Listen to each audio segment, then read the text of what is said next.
with breaking news. Good evening, and thank you for joining us on ABC 10 News at 11. I'm Max Goldwasser. We begin tonight with breaking news. A Trump retaliation narrowly avoided after holding the threat of massive tariffs and sanctions over the head of Colombia's president. An agreement has now been reached. Any flights carrying undocumented immigrants from the U.S. back to Colombia, which were previously blocked, must now be met with unrestricted acceptance. ABC 10 News reporter Danny Miskell spoke with a national security expert about why the Colombian president felt the need to cave. The threat has been lifted. On Sunday, President Trump announced he was going to impose a 25% tariff on all Colombian goods, even doubling that in a week.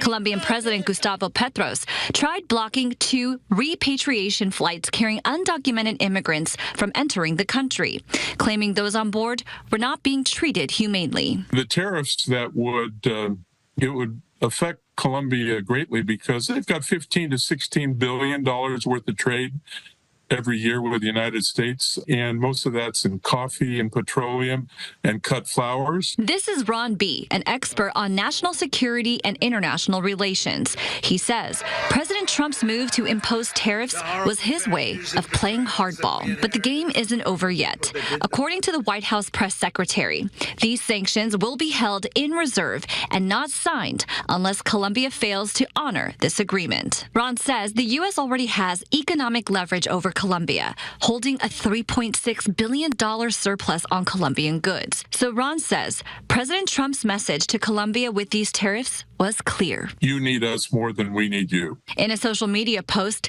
President Trump also warned he would enforce a travel ban, visa sanctions, harsher inspections on Colombian cargo, and more. This also signals how serious he is about making sure that those that have come to our country that are creating crimes go back to their country of origin. Well, this is the first time that the Trump administration has had to retaliate against a country for refusing repatriation flights.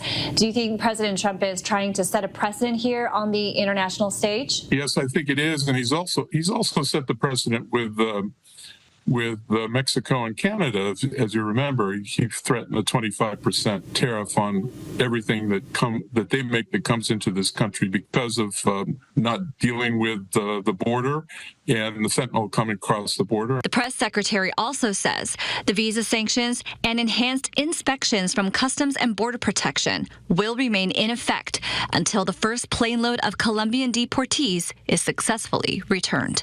Danny Miskell, ABC 10 News. Amid fears of deportation from undocumented workers here in the United States, Immigration and Customs Enforcement just announced its next move. In a statement, the organization said it began conducting enhanced targeted operations today in Chicago to enforce U.S. immigration law and preserve public safety and national security. Immigration advocacy groups in Chicago have already filed a lawsuit against the Trump administration, as well as ICE, saying the deportation raids planned in the city are retaliatory and violate the First Amendment.